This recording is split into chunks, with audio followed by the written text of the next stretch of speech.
Olá, pessoal. Bem-vindos a mais um encontro aí para a gente tratar acerca da antropologia da educação. Essa disciplina tão interessante que trabalha todo o processo de análise, né, da diversidade cultural que a gente tem e, a partir dessa diversidade, os pressupostos para que a gente utilize esse conhecimento antropológico para o fazer educativo, né, para a questão pedagógica, didática. E hoje a gente vai abordar uma questão que eu vou trabalhar um pouquinho em filosofia com vocês, mas a gente vai trabalhar a questão da abordagem metodológica em antropologia da educação. Como é que acontece esse processo, né? Repara que, assim, gente, a demanda social sobre educação exige diversos e diferentes métodos de investigação. Então a gente vai tratar um pouquinho de metodologia hoje, né? Essa abordagem da metodologia da antropologia da educação. O método específico da antropologia da educação vai consistir em criar teorias, tá? Que possibilitem explicar os fenômenos educativos e contribuir de modo eficaz para quê? Exatamente para o desenvolvimento pedagógico, tá? Em se tratando então de antropologia serviço, desculpa, da educação, cabe a gente esperar o quê? Que todo o arcabouço, o arsenal de conhecimentos, né, de métodos e técnicas estejam direcionados para o desenvolvimento pleno, eficaz do potencial do educando. Então, é sempre pensando no educando, né? Então, é interessante a gente pensar o estudo do método, que vai nos lembrar, vai nos remeter à análise dos elementos básicos que integram o ato educativo, né? O ser humano dispõe de faculdade de pensamento, né? de raciocínio, que lhe possibilitam o quê? A aprendizagem e o desenvolvimento criativo. Então, essas duas coisas são muito interessantes a gente pensar. De realidades novas. Então, por exemplo, vocês mesmos, né? Embora a gente está num momento diferente, né? Não está mais juntinho em sala de aula, a capacidade, né, de vocês aprenderem determinadas coisas mudou muito o conceito na cabecinha de vocês desde que vocês começaram o curso, né? Então, um grande exemplo é isso. Então, quando vocês pensam em termos pedagógicos, em termos de metodologia, o ser humano ele vai ter essa capacidade de se descobrir nesse novo processo, tá? Então, através de equipamento mental, né, esse ser humano ele vai estar o quê? Em plenas condições de apropriar-se de quê? De ideias, costumes, saberes, técnicas desenvolvidas por outros e outras gerações. Então, olha que interessante. São os outros seres humanos e o seu mundo, ou seja, a cultura, o que primeiro aparece na nossa vida. Realmente, a gente aprende, né, o aspecto cultural familiar, cada família vai ter um tipo de cultura no seu modo de vivendi, né, no modo de viver, de operacionalizar a vida, que isso vai perpassar para a gente. Mais à frente você pode até abandonar, mas o primeiro contato que você tem é aquele, desde criança, desde bebê, né? Então, assim, ao contato estimulante das relações interpessoais, e isso tem tudo a ver com a antropologia da educação, é fundamental essa inter-relação o tempo inteiro. Fiquem tranquilos aí com o barulhinho do sino aqui. A gente está aqui em Petrópolis, né? Então, eu estou cercado aqui de igrejas católicas, né? Então, esse horário aqui é o horáriozinho do sino, tá bom? Mas vamos lá, gente. Então, ao contato estimulante aqui dessas relações interpessoais, o educando, ele vai se introduzir em um mundo humanizado. Essa herança cultural, esse berço cultural, serve de guia e estímulo para que o que há de novo, o que há a ser descoberto por esse novo educando, se revele de maneira dinâmica, isso que é importante, se revele de modo dinâmico dentro do processo educativo, que eu quero dizer com isso? É algo que é o tempo inteiro novo, não é algo estático, engessado, tá bom? Isso é importante, eu fazer essas inter-relações, porque como é algo novo, vai mudar o tempo inteiro. E eu preciso estar atento a isso. Então, a escola, enquanto uma instituição mediadora entre a família e a sociedade, ela tem que ter muito cuidado para não se prender, né, excessivamente aos interesses classicistas e ideológicos, tá? Ela precisa, porque senão ela vai ficar limitada, né, apenas a oferecer uma visão fragmentada da realidade. A partir do momento que a escola abraça uma determinada ideologia, o educando ele só vai fincar pé, né, naquele tipo de ideologia. Ele não vai ter a oportunidade de entender o espectro que existe para que ele possa escolher qual que ele quer. Afinal de contas, ele é libertário. Eu relembro Paulo Freire, educação libertária. Então, criando esse processo de você engessar, né, não apresentar de modo holístico, de modo mais ampliado a realidade, vai engessar o processo educacional, tá?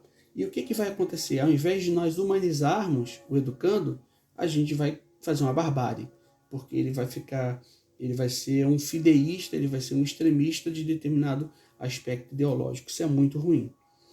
Então, o processo educativo direcionado para a educação do sujeito e a solidariedade social reclama, né? Ou seja, impele a instituição escolar que faça o quê? A urgência de misturar de modo crítico, sempre isso, tá, pessoal? Sempre buscando de modo crítico sua voz com a voz da cultura e o do fazer popular, ou seja, essa diversidade, esse grande conjunto, né, de diversos saberes, isso é muito, perdão, é muito relevante para a antropologia. Por quê? Porque a antropologia ela vai relativizar, ela relativiza as culturas, né? E através de pesquisa da antropologia da educação, ela vai buscar o quê? Contribuir para uma democratização do saber, valendo-se do estudo do modelo concreto da existência do educando, ou seja, vai sempre colocar a perspectiva do educando, sempre se colocando no lugar do outro. Então, o educando ele deve percorrer um caminho que parte da realidade social que ele vive, da cultura que ele vive, em um homo educandus. Pode ser um olhar sobre diversas perspectivas.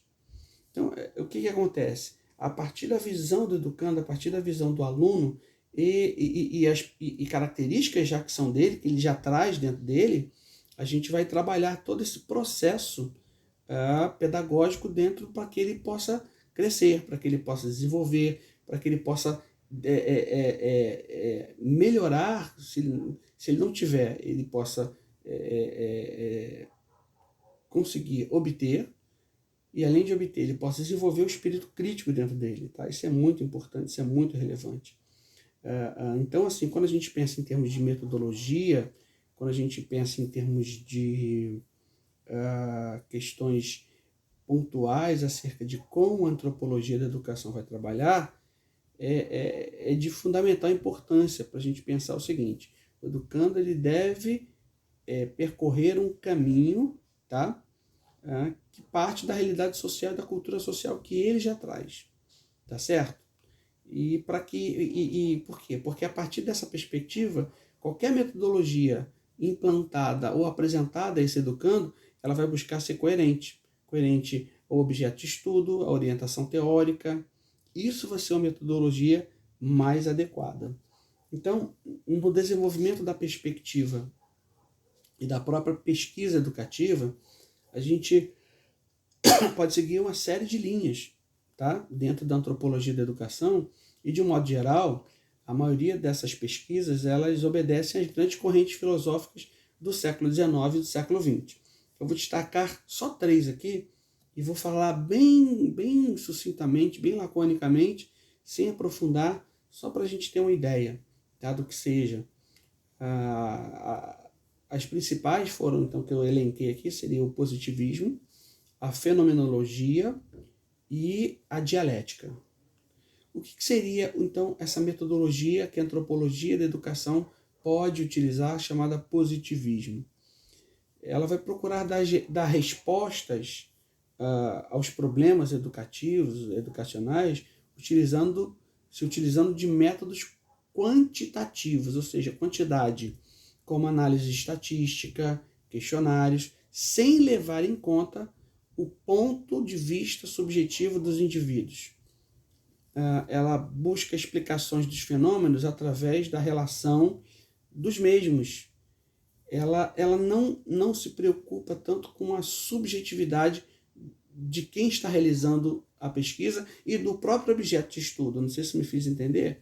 A ideia é a seguinte, gente. O positivismo ele vai trabalhar verdades absolutas, ordem, progresso, por exemplo, essa coisa e isso é muito mais adequado às ciências da natureza. As ciências da natureza elas não têm a complexidade e a diversidade que tem as ciências sociais. Então, dentro da ideia positivista, a gente percebe que ela é muito mais engessada, mas é uma metodologia importante, tá, gente? Não descarte. Outra metodologia é a fenomenologia, que foi um termo criado tudo lá, tudo época do século XVIII, XIX, né?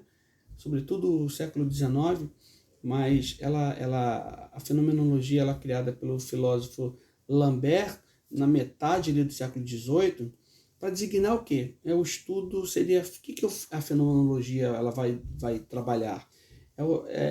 Seria um estudo puramente descritivo dos fenômenos, tá?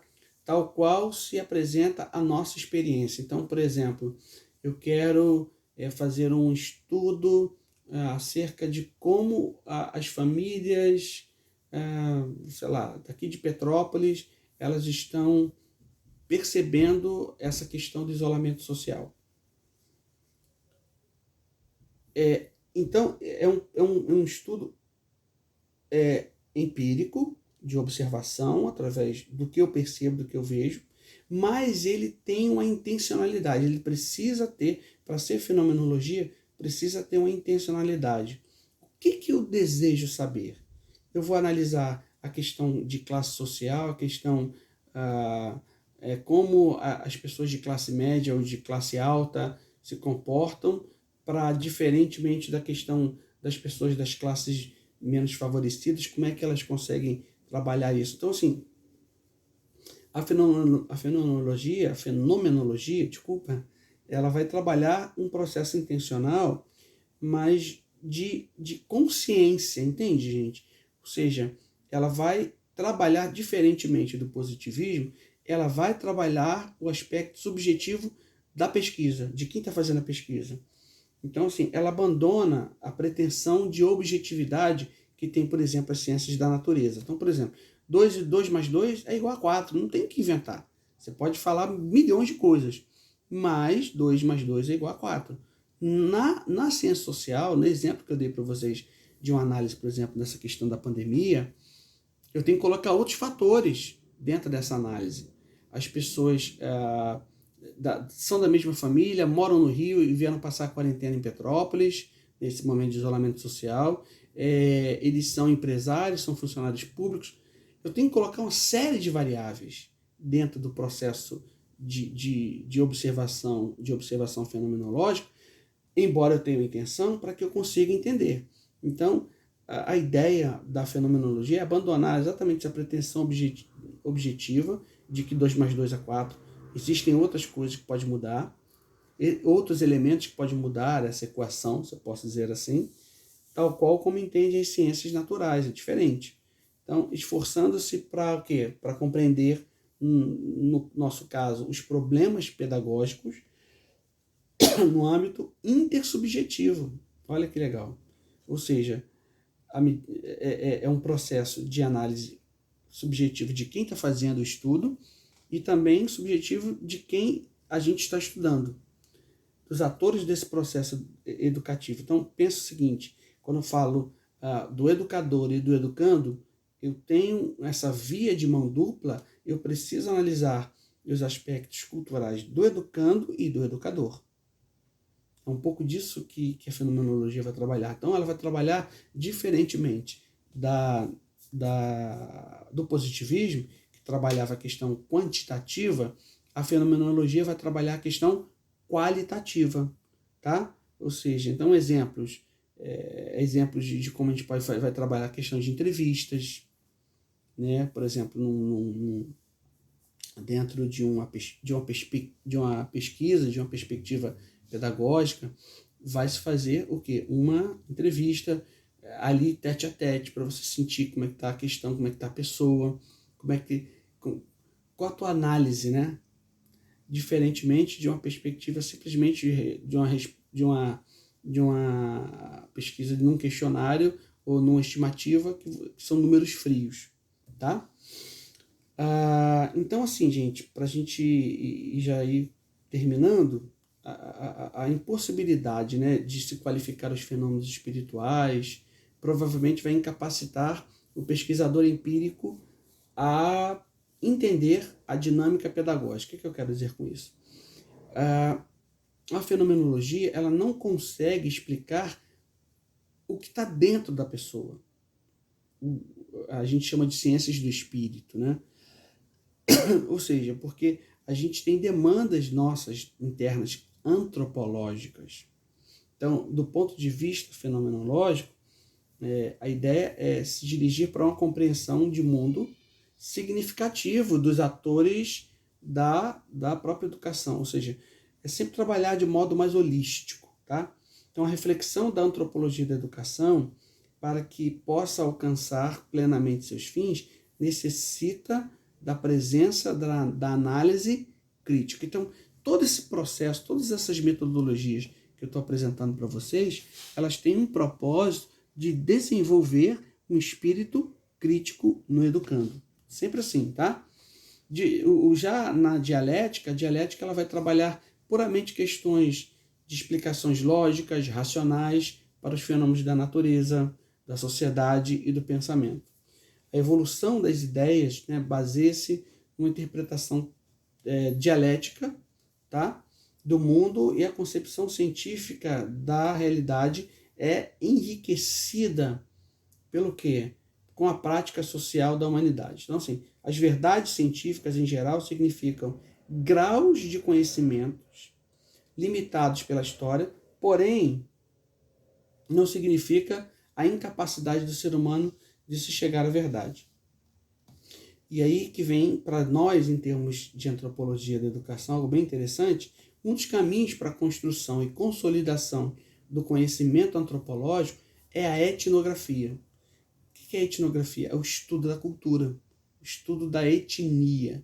Por isso que se colocar no lugar do outro, de novo eu volto sempre a isso, né? A antropologia é a ciência de se colocar no lugar do outro. É construir, então, um saber científico, pedagógico, a partir do que? Alicerçado numa experiência etnográfica. Onde eu estou querendo chegar, gente? A gente trabalhou, então, 3 aqui metodologias para vocês, a gente apresentou, só para a gente ter ideia do seguinte, que a ideia era mostrar a vocês a diversidade científica que há dentro de um processo científico, e a gente vai adequar essas metodologias às nossas necessidades, às nossas demandas. Não existe a melhor metodologia ou a pior metodologia. Existem metodologias diferentes para situações diferentes. No nosso caso, para a antropologia da educação, a etnografia, o estudo cultural, né, do educando, de quem eu tô ensinando, de quem eu estou interagindo, é fundamental. Esse é um dos papéis primordiais da antropologia da educação. Tá bom, pessoal? Muito bom estar com vocês. Até um próximo encontro, tá bom?